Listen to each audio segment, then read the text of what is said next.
안녕하십니까. 충북대학교 의과대학 배석철입니다. 오늘은 저희 동영상에 댓글을 달아주셔서 그 댓글 몇 가지를 골라서 설명드리도록 하겠습니다. 첫 번째 질문입니다. 췌장암 세포는 NAD를 많이 필요로 해서 B3를 먹으면 오히려 종양 증식을 돕는다는데 사실일까요? 이런 오해를 하시는 분이 많습니다.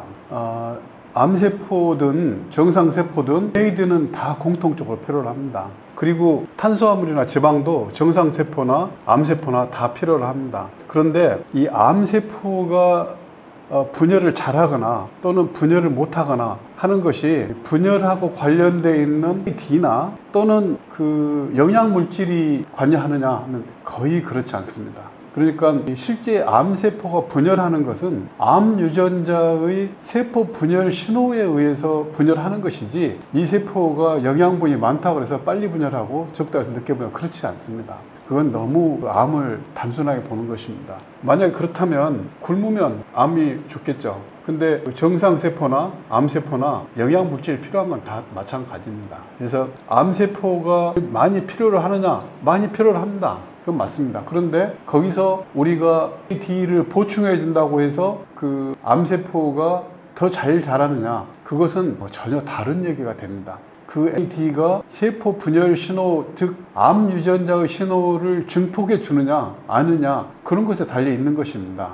그런데 제가 다른 동영상에서 말씀드렸지만 실제 B3와 NAD는 세포 분열 신호에 관여합니다. 그런데 그 분열 신호에 관여하는 그 작용점은 같지만 작용을 촉진하고 억제하는 것은 다릅니다. 그 작용점은 서투인이라는 효소인데 B3는 서투인을 억제하고 NAD는 서투인을 촉진합니다. 그런데 B3를 복용하면 B3에서 NAD가 맞거든요. 이 과정 속에 있는 같은 대사 경로에 있는 물질이 앞에 있는 물질은 서투인을 억제하고 뒤에 있는 물질은 서투인을 촉진하는 거. 이게 얼핏 보기에는 굉장히 이상해 보일 수 있습니다. 근데 생명체에서는 이런 굉장히 많습니다. 왜냐하면 어떤 작용이 너무 강하거나 너무 부족하면 안 되거든요. 그래서 균형을 이루기 위해서 같은 대사 경로에 있는 물질이 하나는 효소 활성을 촉진하고 하나는 억제하는데 3는 NAD를 생성하기는 하지만 NAD를 생성하기 전에 서투인이라는 그 강력한 그 암 유전자의 기능을 가진 효소를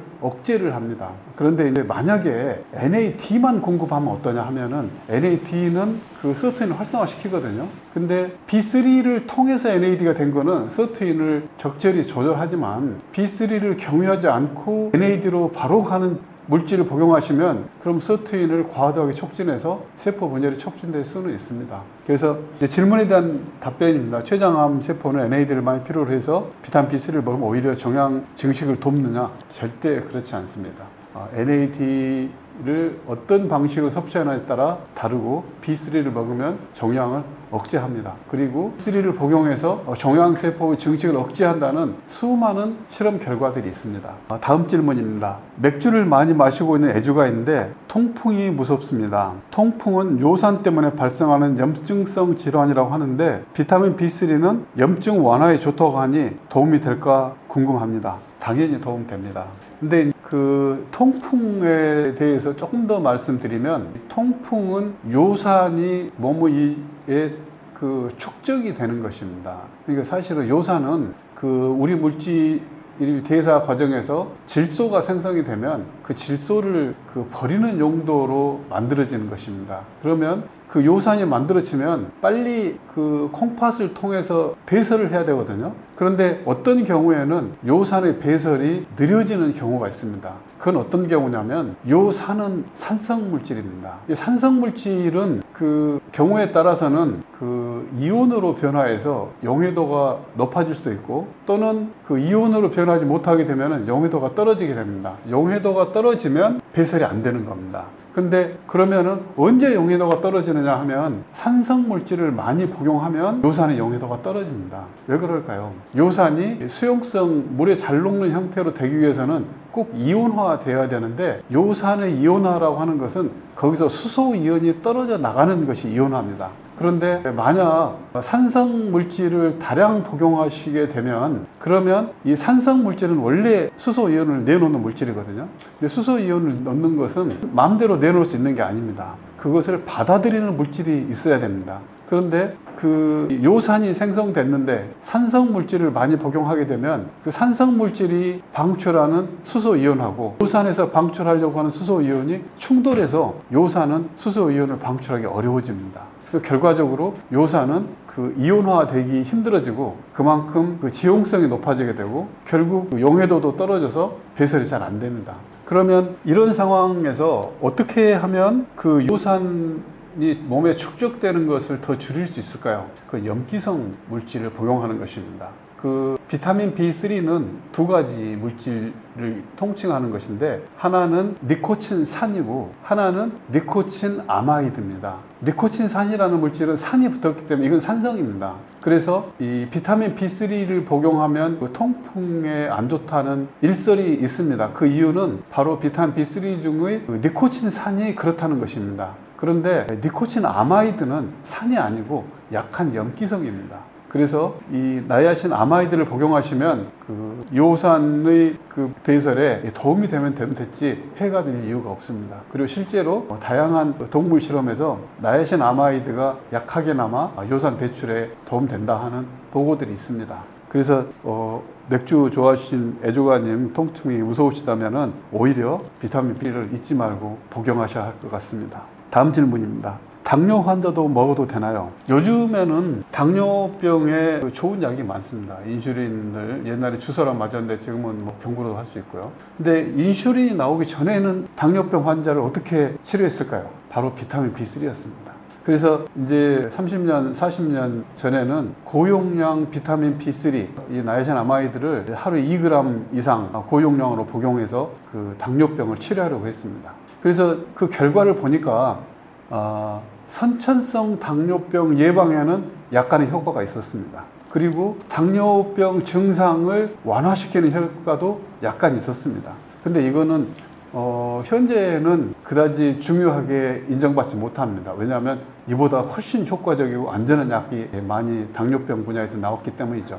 그렇지만 이 역사적으로 볼 때 이 비타민 B3가 굉장히 오랫동안 당뇨병의 예방과 치료 목적으로 쓰였으며 그 과정에 큰 부작용이 없었고 당뇨병 환자에 적어도 악영향을 미치지 않았고 그리고 약하게나마 증상을 개선하는 효과가 있었다 하는 이런 점에 있어서는 당뇨 환자가 비타민 B 고용량을 섭취하지 못할 이유가 전혀 없다는 증거가 되겠습니다. 다음 질문입니다. 비타민 B를 복용하면 NK 수치가 높아진다고 하는데 어떤 기전에 의한 현상일까요? 저도 이 논문을 보고 즉 비타민 B3가 NK셀 수치를 높인다 하는 걸 보고 사실 깜짝 놀랐습니다. 그래서 그 기전을 찾아봤는데 사실 기전은 정확하게 밝혀진 것은 없습니다. 논문에 의하면 선은 이렇고 후는 이래서 이럴 것이라고 적혀 있긴 하지만 그건 다 추측성이고요.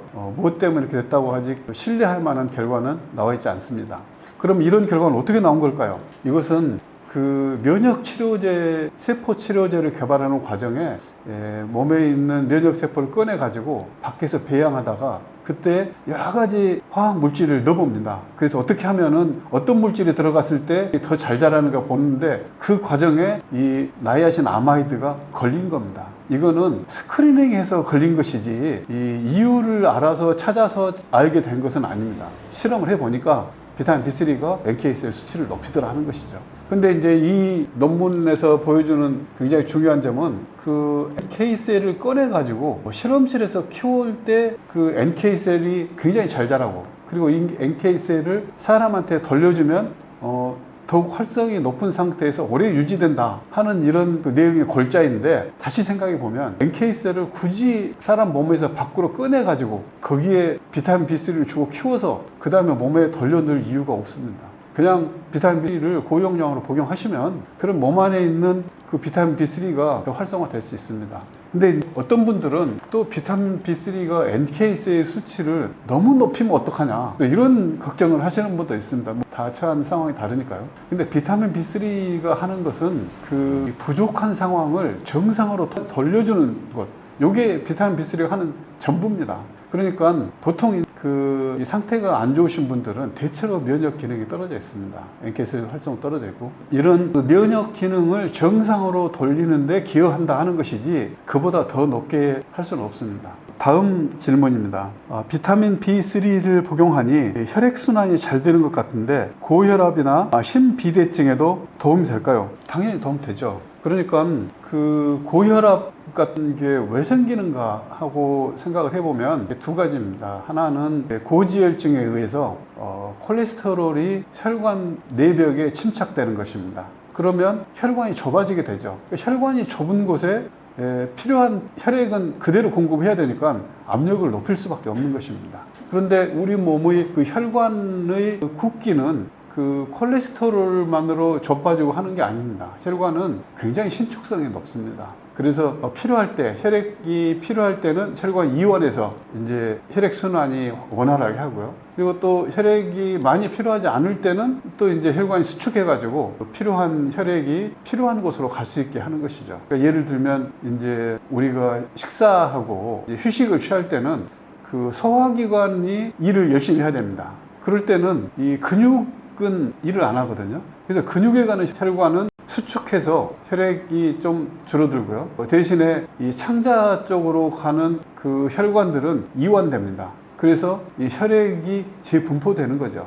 근데 젊었을 때 건강할 때는 이 혈관의 신축성이 굉장히 좋습니다. 그래서 이완해야 될 곳을 이완하고 수축할 때는 수축하죠.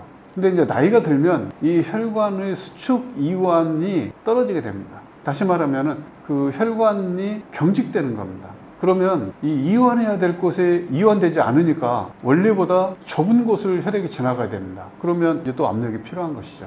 근데 이런 것들은 이제 어떻게 아실 수 있냐면 보통 이제 젊었을 때는 그 누워 있다가 벌떡 일어나도 아무 문제 없습니다. 근데 나이가 들면 누워 있다가 벌떡 일어나면 어지럽죠. 그 이유가 뭐냐면 이게 머리가 심장과 같은 위치에 있다가 머리가 바로 위로, 신체 위로 올라오게 되면 그러면 심장에서 더 높은 압력으로 그 뇌를 향해 그 혈액을 뿜어줘야 됩니다. 근데 젊었을 때는 그게 큰 문제가 되지 않습니다. 왜냐하면 뇌로 가는 혈관이 순간적으로 확장되고 그 심장 아래쪽에 있는 그 창자 또는 근육으로 가는 혈관들은 순간적으로 수축해서 그 심장에 큰 부담 없이 뇌로 혈액이 많이 갈 수 있도록 하거든요. 근데 이게 나이가 들면 그런 그 혈관의 탄력이 떨어져서 순간적으로 이완하고 순간 수축하는 이런 게 잘 안 됩니다. 근데 이런 것들을 다 이제 노화에 기인된 것인데요. 이런 것을 약으로 치료하려고 해서는 별로 좋지 않습니다. 그런데 이 비타민 B3의 경우는 적어도 그 콜레스테롤, 즉 혈관 내벽에 침착이 돼서 그 내벽을 좁히는 그런 그 콜레스테롤 수치를 저하시킴으로 해서 서서히 혈관을 넓혀줄 수 있습니다. 그러므로 그 혈액순환이 잘 된다 하는 거는 이제 이런 두 가지 혈관의 탄력성과 그 다음에 혈관 내벽의 그 콜레스테롤이 감소하는 그런 효과가 있기 때문일 것입니다. 그러니 고혈압이나 심비대증에 당연히 도움되죠. 저도 오랫동안 고혈압 약을 먹고 있었는데 이 비타민 B3의 복용량을 좀 늘리면서 고혈압 약을 먹지 않아도 되게 됐습니다. 고혈압, 심비대증 도움될 수 있습니다. 자, 오늘 이상입니다.